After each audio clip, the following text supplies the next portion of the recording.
Hizb ut তাওহীদ আন্দোলন মনে করে ইসলামে উগ্রবাদের জায়গা নেই, ইসলামে সন্ত্রাসবাদের জায়গা নেই, ইসলামে মানুষের বাক স্বাধীনতা হরণ, মানবাধিকার লঙ্ঘনের কোনো সুযোগ নেই। ওরা যে কর্মকাণ্ড করছে এটা ইসলাম নয়, এটা আল্লাহ রসুলের প্রকৃত ইসলামের শিক্ষা নয়। এই উগ্রবাদ মোকাবেলায় আমরা কি করতে পারি?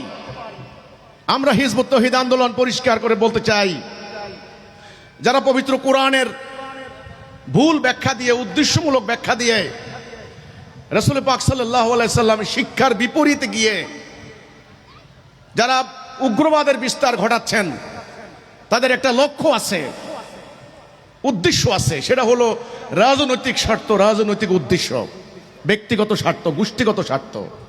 ব্যক্তিগত স্বার্থ, গোষ্ঠীগত স্বার্থে তারা ইসলামকে ব্যবহার করছেন, পবিত্র ধর্মকে ব্যবহার করছেন। এই উগ্রবাদী গোষ্ঠী, এই সাম্প্রদায়িক অপশক্তি, এরা হচ্ছে সাম্রাজ্যবাদীদের হাতের পুতুল, এরা তাদের দাবার গুটি হিসেবে ব্যবহৃত হচ্ছে। এখন একে মোকাবেলা করার জন্য সরকারগুলি কি করছেন? সরকারগুলি শক্তি প্রয়োগ করছেন, আইন শৃঙ্খলা বাহিনী তাদেরকে গ্রেপ্তার করছেন। অতীতেও আমরা দেখেছি রিমান্ডে দিয়েছেন, পুলিশে দিয়েছেন, জেলে দিয়েছেন, ফাঁসি দিয়েছেন। কিন্তু আমরা বলেছি শুধুমাত্র শক্তি প্রয়োগ করে হবে না। ইসলামের সঠিক আদর্শ, সঠিক বক্তব্য, কাউন্টার ন্যারেটিভ এটাকে বলা হয়, আসল বক্তব্য, আসল শিক্ষা জনগণের সামনে তুলে ধরতে হবে। ইসলাম কি বলে? ইসলাম কতখানি উদার, কতখানি সহনশীল, ইসলাম কতখানি অন্যের মানবাধিকার রক্ষায় সতর্ক সজাগ।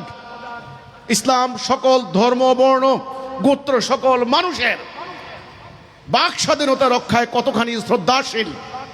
নারীদের অধিকার ইসলাম কতখানি সংরক্ষণ করে, এই ব্যাপারে সঠিক আদর্শ জনগণের সামনে তুলে ধরতে হবে। আমরা বলেছি এই আদর্শিক বক্তব্য, আদর্শিক লড়াই চালানোর জন্য হিজবুত তাওহীদ আন্দোলন কাজ করছে। এই কারণে এই উগ্রবাদীরা আমাদেরকে টার্গেটে পরিণত করেছে, আমাদেরকে টার্গেট বানিয়েছে। তো কাজে আমি এখন আজকের এই সমাবেশ থেকে যেটা বলতে চাই, উগ্রবাদের উত্থানের প্রসঙ্গে আজকে বাংলাদেশের শান্তিকামী জনতা আজকে তারা উদ্বিগ্ন, চিন্তিত। বহু মানুষ আজকে ভীত সন্ত্রস্ত, আজকে তারা লাঞ্ছিত হওয়ার ভয় করছেন, তারা প্রাণ হারানোর আশঙ্কা করছেন, উগ্রবাদী মব সৃষ্টিকারীদের হামলার আশঙ্কা করছেন। এই উগ্রবাদের বিরুদ্ধে লড়াই করতে হলে আমি মনে করি দেশপ্রেমিক জনতা, মানবতাবাদী, আইন মান্যকারী, ইমানদার, আল্লাহ রসুলকে যারা ভালোবাসেন, যারা প্রকৃত ইসলামকে চান, তাদেরকে আজকে ইস্পাতের মতো ঐক্যবদ্ধ হয়ে ইসলামের প্রকৃত আদর্শকে তুলে ধরার এই আদর্শিক লড়াইয়ে আজকে সামিল হতে হবে।